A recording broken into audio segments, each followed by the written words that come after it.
Come in, sir, I beg you. May I take your case? I shall hold on to it for the moment, if I may, Mr. Holder. Do us great honour. It's just that I'm not sure what... Simply, Mr. Holder, a matter of £50,000 for 4 days. A trifling sum many of my friends would oblige me with, but personal obligation in my case, well... Indeed, and if my own purse at the moment were able to stand the strain... However, that means the firm, which means safeguarding my partner. Of course. Now, you may take the case, Mr. Holder, and open it if you'd be so kind. My dear sir. Sufficient safeguard, Mr. Holder? Good. I see it is.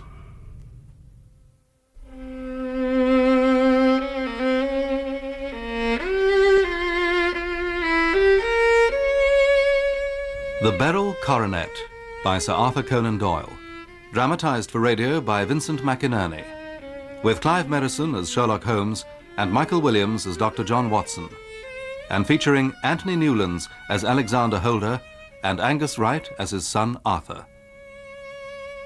The Beryl Coronet.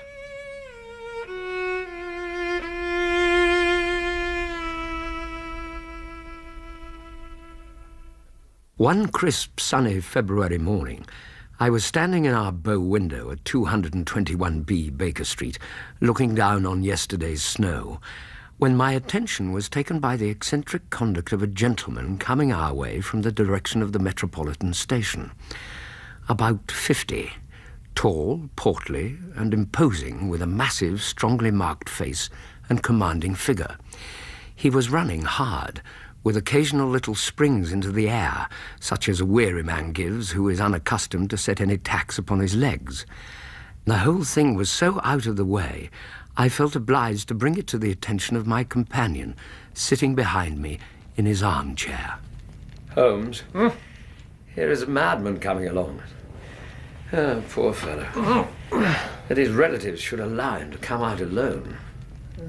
That, Watson, depends on where he is coming to.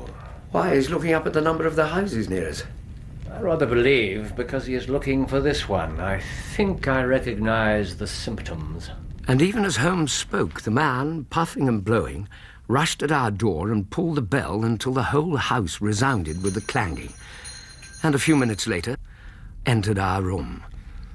Holmes immediately went to him, pushed him into an easy chair, and sitting beside him began to chat in those easy, soothing tones which he knew so well how to employ. You have come to tell me your story, have you not?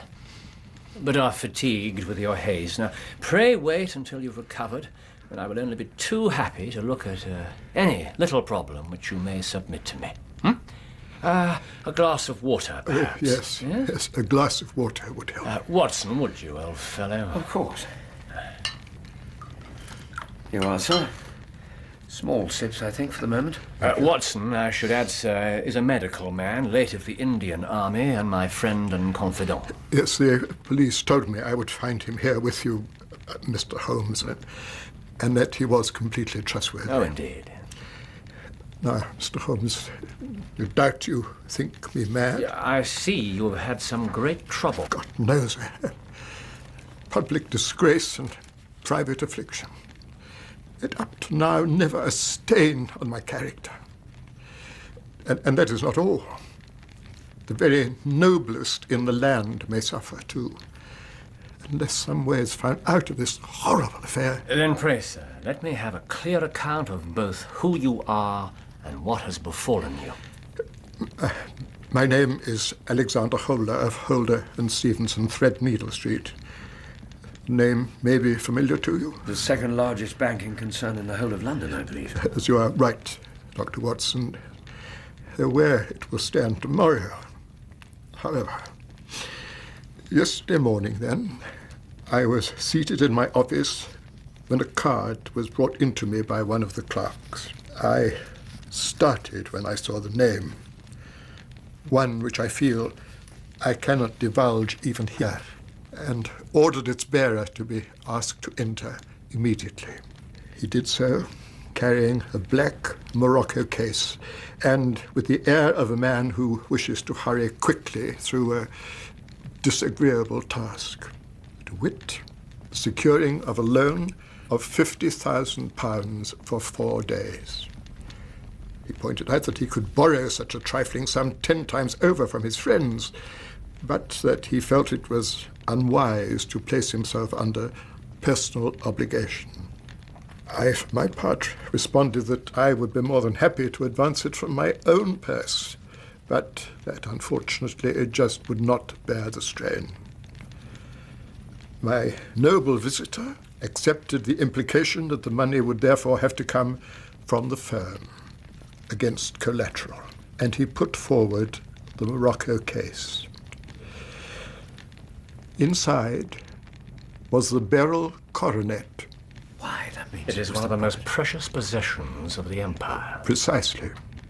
A circlet of chased gold set with 39 enormous beryls, which, as you know, are related to emeralds. The lowest estimate of its worth would be twice the sum asked. You had no qualms about an article of such inestimable public interest being given into your safekeeping? Not initially. I immediately locked the coronet in my private safe until close of business. Then, about to go home, I recalled that bankers' safes have been forced before now. So I ordered a cab, had myself escorted into it, and drove the 8 or so miles to Streatham. The Morocco case containing the coronet on my knee, and my heart in my mouth every inch of the way. You travelled via London Bridge? Fearing it would collapse under me at any moment. And when you arrived home? Immediately locked the case into an old bureau that stands in my dressing room. And then?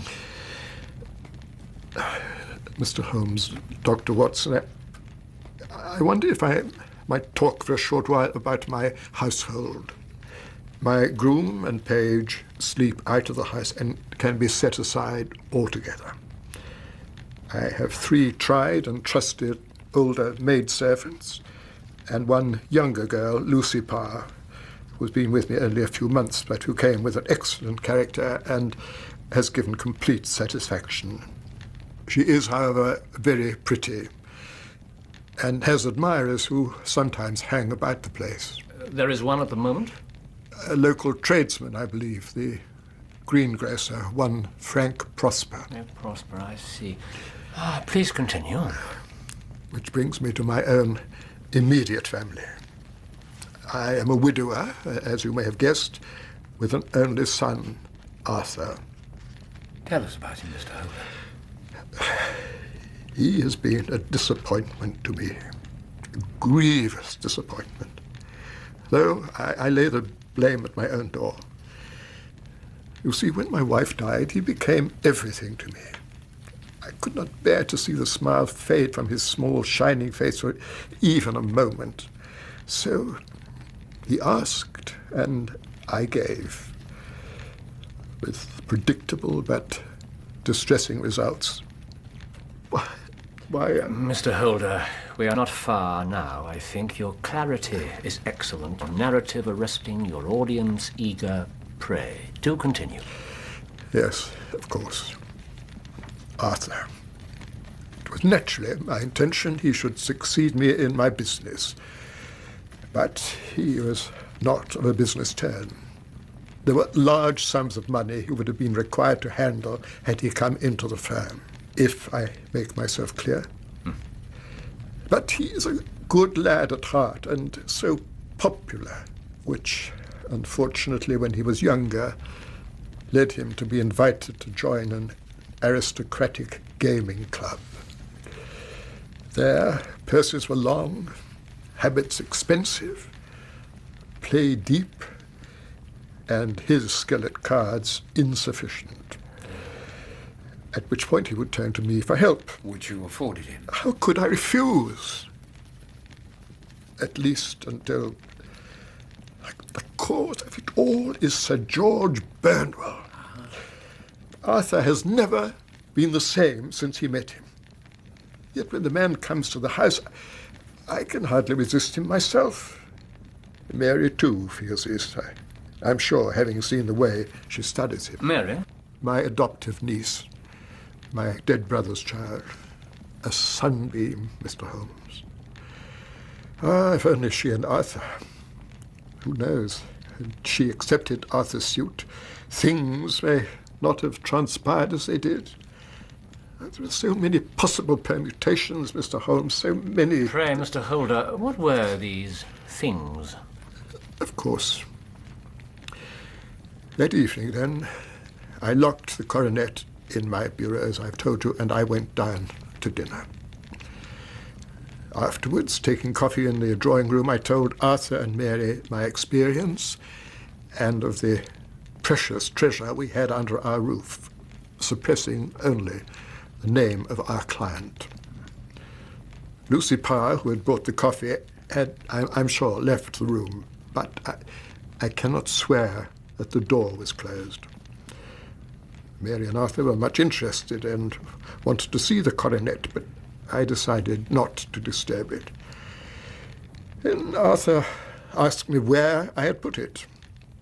I told him in the bureau in my dressing room, but he laughed and intimated that the bureau could be opened with almost any key in the house. This wild way of talking unsettled me, and I decided to retire.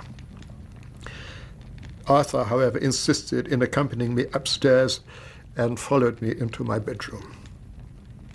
Final effort, I assumed, to persuade me to show him the coronet. Instead, however, it was just one more request for help. And as I say, I was very tired. £200, and the third time this month. Sir George Burnwell again, I suppose. Among others. Dad. No, Arthur, not Dad. Not this time. Heaven knows I've been generous, thinking if I indulged you for a while, you would eventually come to your senses and give up your high play out of duty and shame, but that is obviously not to be. Yes, you've been very kind, more than kind.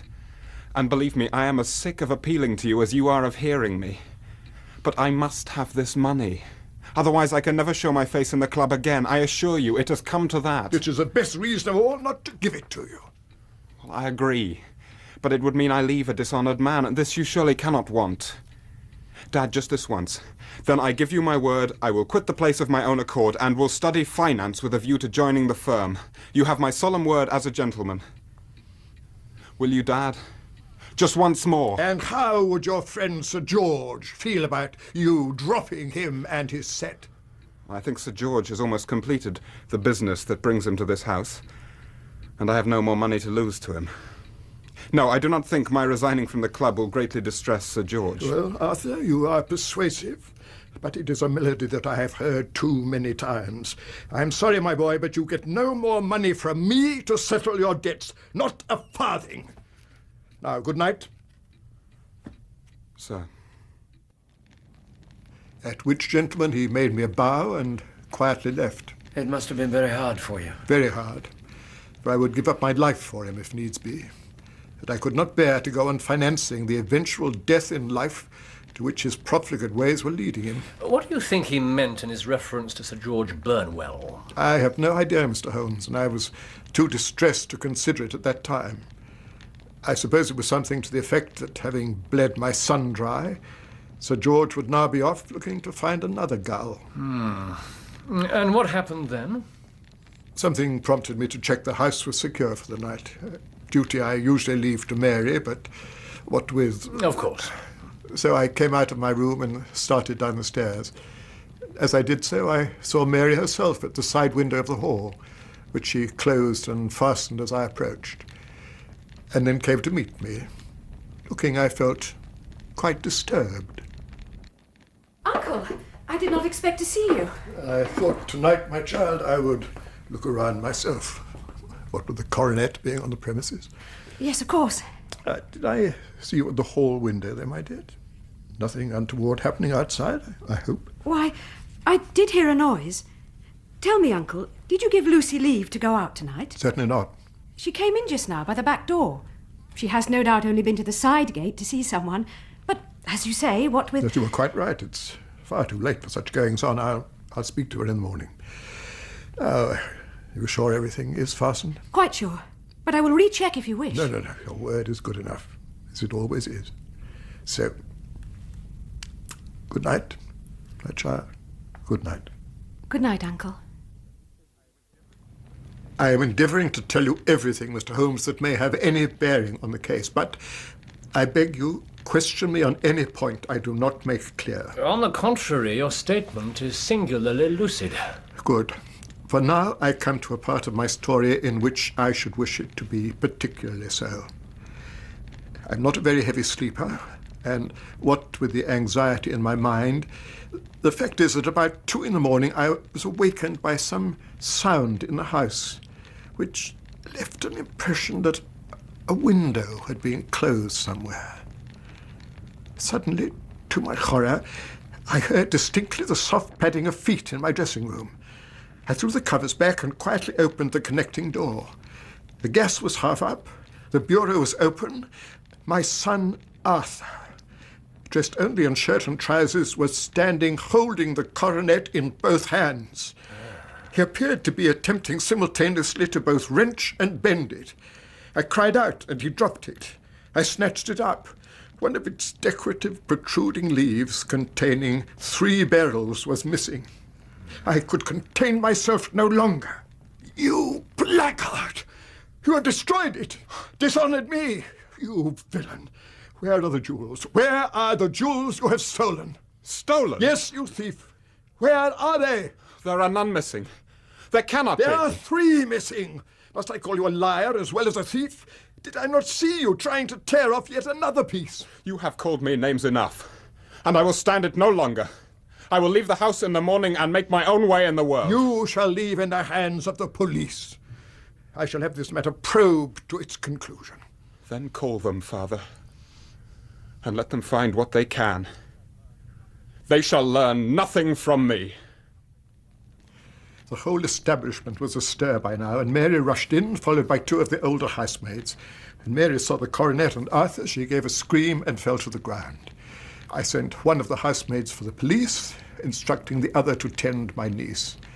Arthur stood silent and white-faced near the wall until the arrival of the inspector and constable, and then asked if I intended to charge him with theft. I replied that as the ruined coronet was national property, the law must be evoked. At that point, he told me that it would be to both our advantages if he were to be allowed to leave the house for 5 minutes. I asked him once more to tell me what he had done with the missing stones, and that if he did so, all would be forgiven and forgotten. His reply was that I should keep my forgiveness for those who asked for it. Shortly after, I gave him into custody. This morning, he was removed to a cell, and I have now hurried round to you. The police confess they can make nothing of it. There is already a reward of £1,000. Mr. Holmes, I have lost my honour, my gems, and my son in one night. What am I to do? Watson, my cherry wood pipe from behind you, if you will, old fellow. Thank you. Mr. Holder, do you receive much company? None, save my partner and his family. Occasionally we would meet a friend of Arthur's who would call. Sir George Burnwell, for instance. Of course, you are right, Doctor.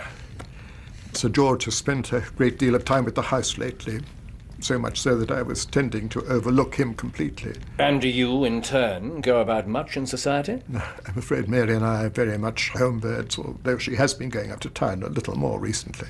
How old is Mary, Mr. Holder? About 24, I believe. And had little to do with the world and its ways. This matter seems to have shocked her a great deal. Terribly. And she will not, for some reason, hear of Arthur being guilty. You yourself have no doubts. But how can I? I saw him holding the coronet. But surely the coronet was twisted due to having the piece snapped off. What if Arthur was simply trying to straighten it? If his purpose were innocent, why did he not say so? And if guilty, why not invent a lie? There's something not quite right about his silence. You agree, Watson? Absolutely. Could he have been protecting someone, Mr. Holder? But who? I will vouch for my staff completely, except Lucy, whom Arthur has hardly spoken to in the short time she has been with us. What did the police think of the noise that woke you from your sleep? It was Arthur closing the dressing-room door. Oh, well, if so, he would be the first felon who ever knowingly slammed a door to awake a household. Yes. And the disappearance of the gems? They are still sounding the planking and probing the furniture in the hopes of finding them. And outside? That too, Doctor. Searching every inch of the garden. Mr. Holder, is it not obvious that this matter strikes very much deeper than you or the police were at first inclined to think? Consider just what's involved by the theory to which you and the police hold. That is, that your son left his bed, went at great risk to your dressing room, opened your bureau, took out the coronet, snapped off a small portion containing 3 jewels, then went to some other place to conceal this portion with such skill that nobody can find it, and finally returned with the other 36 beryls to a room where he stood the greatest danger of being, and indeed was, discovered.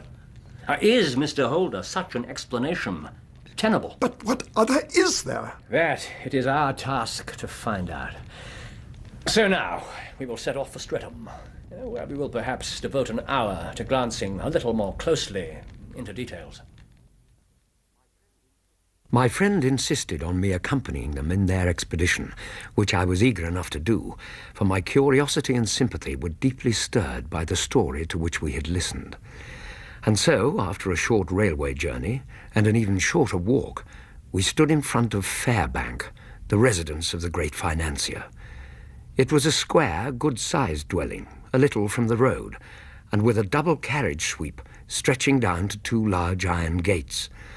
On the right side of the house was a small wooden gate which opened to a path to the tradesman's entrance, while on the left ran a lane to the stables, which was a public, though little-used, thoroughfare.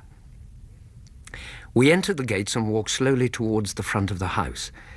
Then, shortly before we reached it, Holmes left us, saying he intended to walk completely round the building.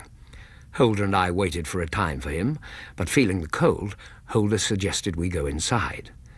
We therefore entered the house, made our way across the mosaic flooring, and into the dining room, where we took a chair in silence by the fire.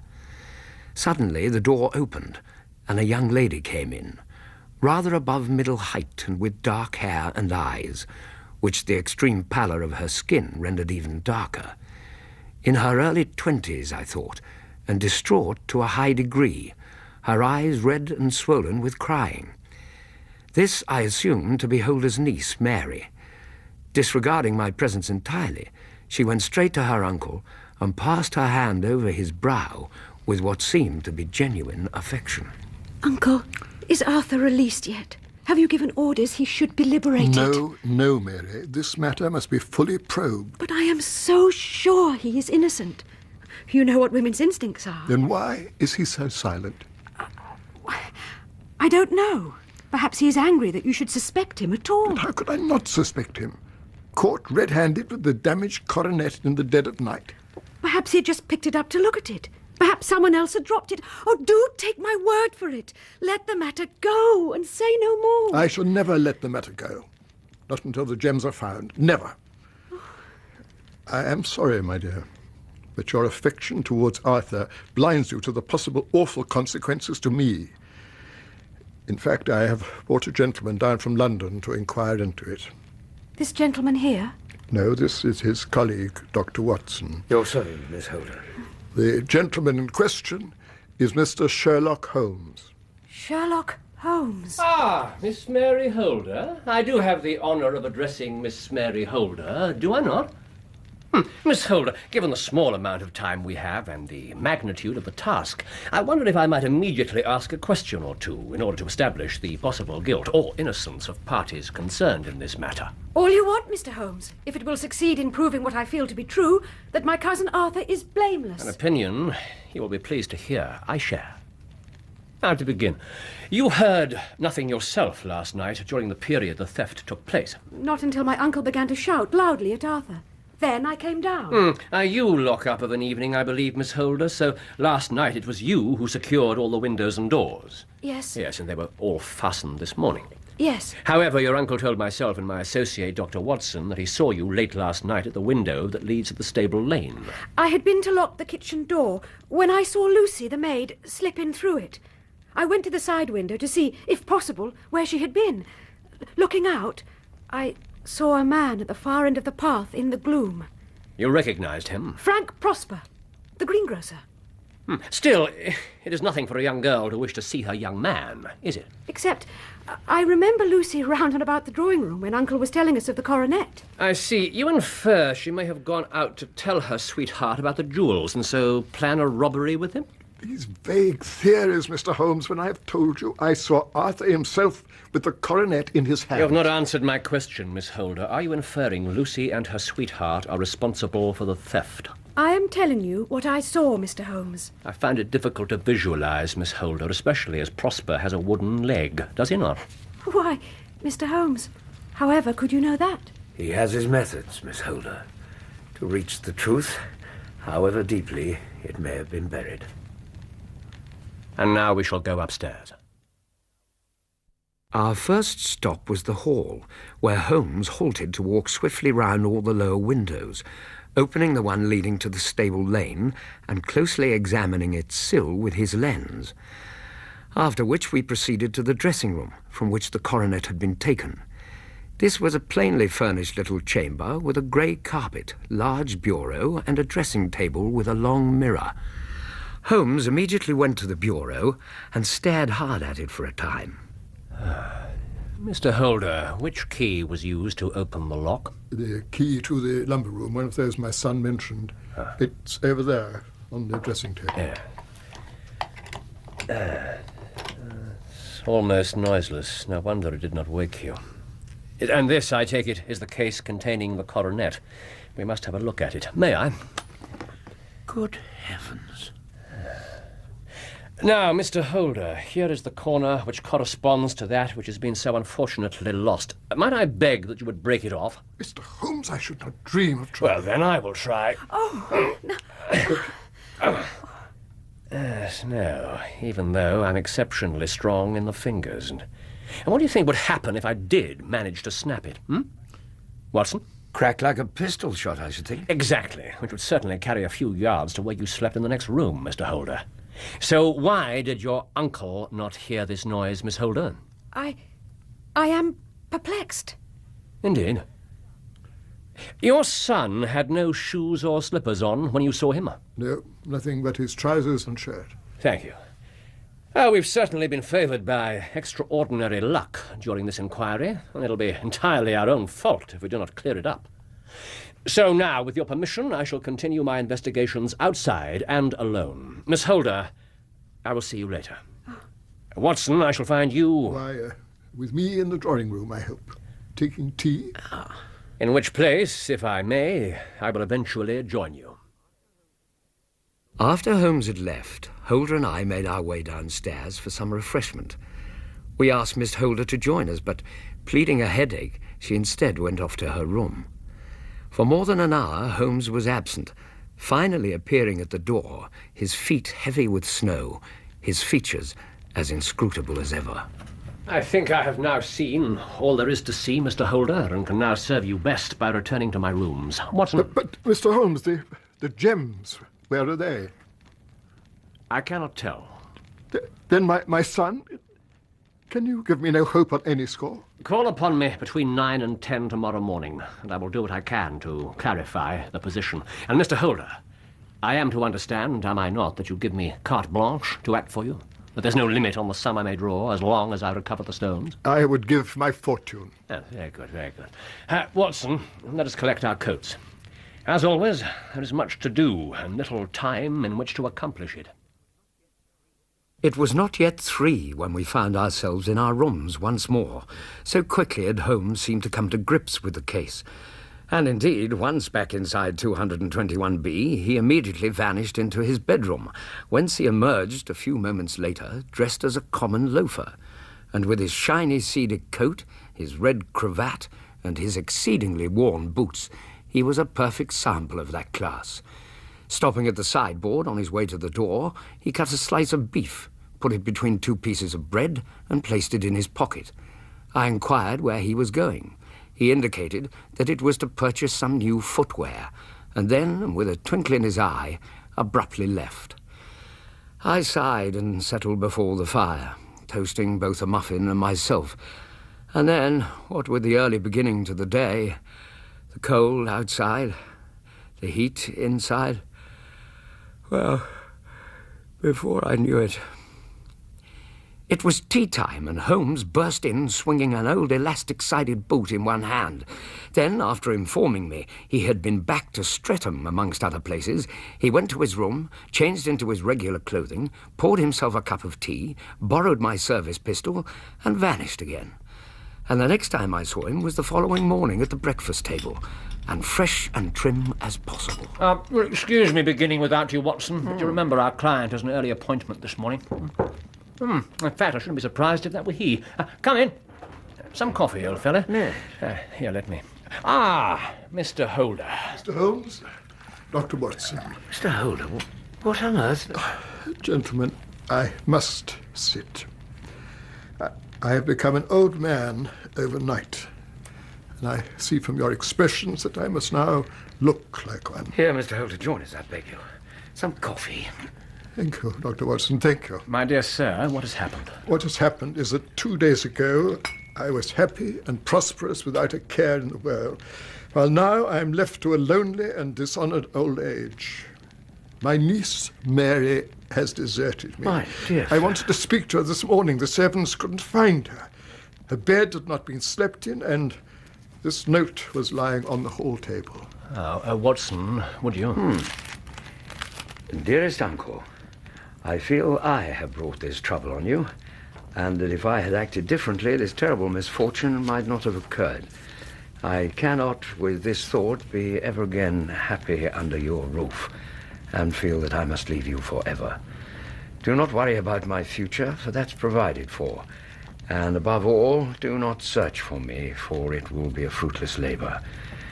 In life or in death, I am your loving Mary. Sir Holmes, do you have any idea what could have happened to her? What does this mean? What it means, Mr. Holder, is that the best of all possible solutions has occurred. But are you mad, Mr. Holmes? Why, this note may imply that she has killed herself. Yes, she may well have done, but not in the way you think. Mr. Holder, the first thing for me to say is that for some time now there has been an understanding between your niece and Sir George Burnwell. What? My Mary? Impossible. No, I'm afraid it's certain.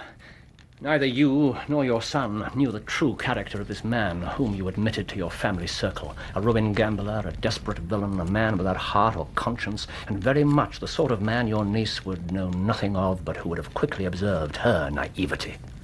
And how easy it would be to make her his tool by breathing those same vows to her he has breathed to 100 others. I don't know what eventually passed between them. I do know that by the night of the robbery she was completely in his hands and in the habit of seeing him nearly every evening.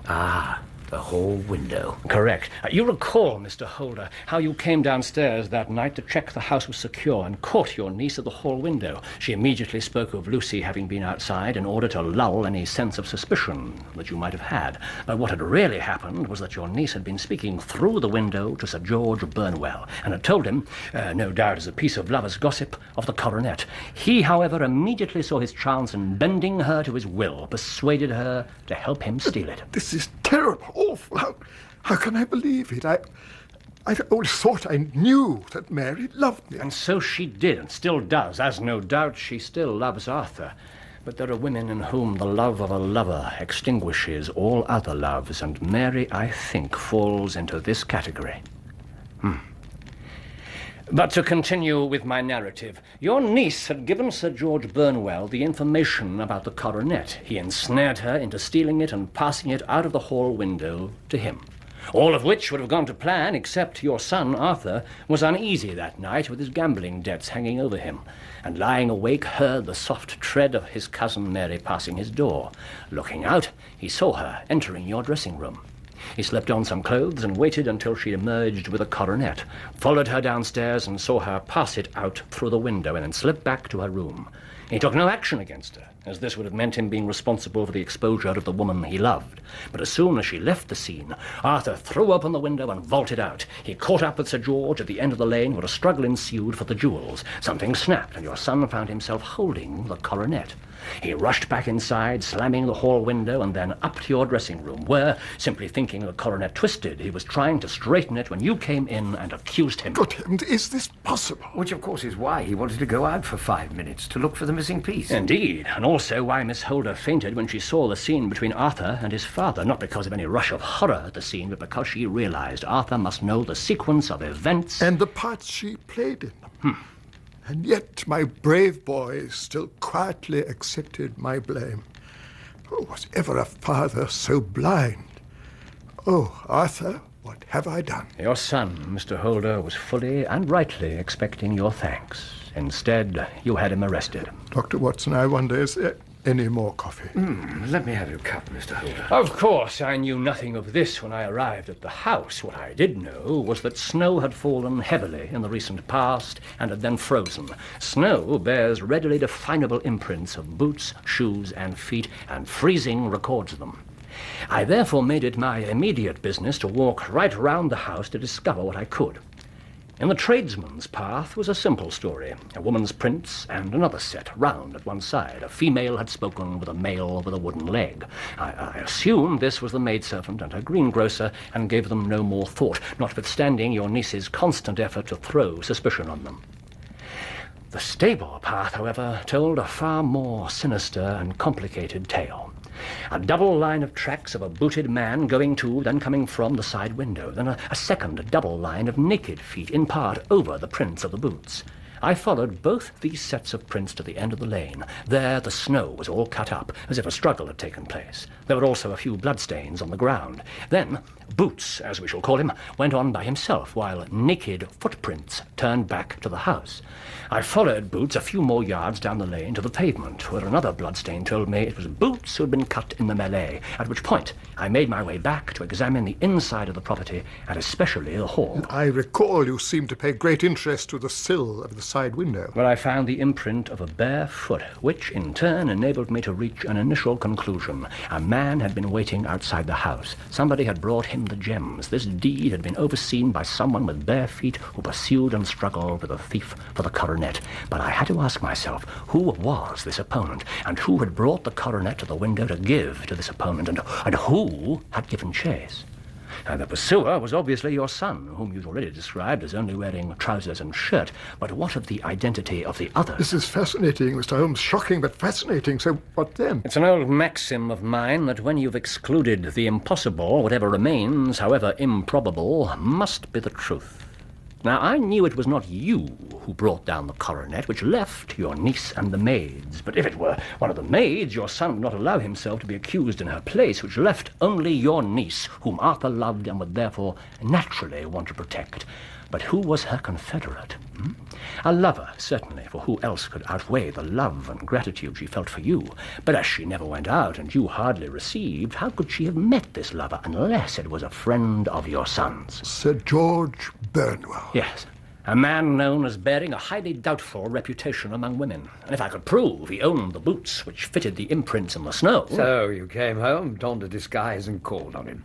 Brilliant. Not quite, Watson. Initially, I called on his man, offered to purchase a pair of Sir George's cast-off boots, and then took one of them to Streatham to try it against the footprints. And it fitted? Perfectly. Holmes, you excel yourself. Well, you may be right, Watson, you may be right, but I still wanted a final check. If Boots were Sir George, this would mean he'd sustained a wound. So again, I came home, changed my clothes, borrowed your pistol, and went to call. But this time on Sir George himself, and as my own man. Mr. Sherlock Holmes to see you, sir. Thank you, Johnny. I think I recognise That'll be all for the moment. Come in, Mr. Holmes. You'll take something, I trust? Johnny, that will be all. I've seen that cove somewhere before, Cove. My God, Johnny, if I could meet your wages, I'd turn you off tomorrow. I tell you, I've seen him. Johnny, that will be all. Well, if you won't take any notice of me, that's all right. There's a distinct servant problem these days, Mr. Holmes. Now, Madeira? A nasty cut, Sir George, over your eye. A slip on the ice. It's very easy for one to lose one's footing in uncertain conditions. Which is why one should always be sure of keeping a supply of excellent footwear to hand. I, in fact, purchased a pair of your old boots earlier today from your servant. Really? Their workmanship was quite unique, quite unmistakable in size and cut, I should imagine, to anyone really interested in identifying them. I might add, I was dressed as a loafer. You could have been dressed as the King of France, and you would still have got them off Johnny, providing you had ready money. You are sure you will not join me? I then took one of those boots to the house of my client, a Mr. Holder of Streatham. I believe you're on varying degrees of intimacy with the members of his family. While there, I tried your boot against some footprints left in the snow by a nocturnal visitor to the house the previous evening. The match was perfect. Good enough to bring a prosecution in any court in the land. Indeed! Sir George, if you insist on taking that life-preserver down from the wall to show me, I shall insist on taking out my service revolver to show you. You know, Mr. Holmes once heard a great deal about you, all of which unfortunately seems to be true. However, one thing you will not do is prosecute. Neither you, nor he who employed you, nor those beyond him would countenance the scandal. Which leads us to a stalemate, I think. A prosecution would not be in the public interest, I agree. However, I can inform you I have carte blanche to deal with you for the missing object. I propose £1,000 apiece for the stones you hold. That is to say, give me the missing piece. 3,000? 3,000? Dash it all, Mr. Holmes, I've been done. I let him go 600 the job lot. Now, tell me truthfully, there's a good fellow. Was ever a man's luck as bad as mine? What an unmitigated scoundrel. Perfectly dreadful. And little remains to be said. For a consideration, rather a large one, Sir George provided me with the name of his receiver in 7 Dials, from whom, after much chaffering, I got the stones at 1,000 apiece. Oh, you then mean... looked in upon your son, told him all was resolved, and eventually got to my bed at 2 o'clock after what I may call a hard day's work. There is the missing piece. Now you have your checkbook. 3,000, I believe, plus the matter of the reward. Very reasonable, Mr. Holmes. A pen, Mr. Holmes. Thank you, Doctor. A day that has saved England from a terrible public scandal. I owe you a great deal, Mr. Holmes. A great deal. More than anything you owe me, Mr. Holder, is what you owe your son. A very humble apology to a noble lad. I speak the truth, Mr. Holder, when I say I would be proud if any son of mine had behaved as Arthur has in this affair. Yes, of course. I must fly to my dear boy to apologize for the wrong I have done. He will come in with me to the firm. I shall begin again with him. Thank you, Mr. Holmes. Dr. Watson, thank you from the bottom of my heart. No, don't ring, I beg you. I shall see myself out. Your skill has exceeded all that I have heard of it, Mr. Holmes. Can it possibly inform me where Mary is now, I wonder? I think we may safely say that she is wherever Sir George Burnwell is. It is equally certain, too, that whatever her sins are, they will soon receive a more than sufficient punishment.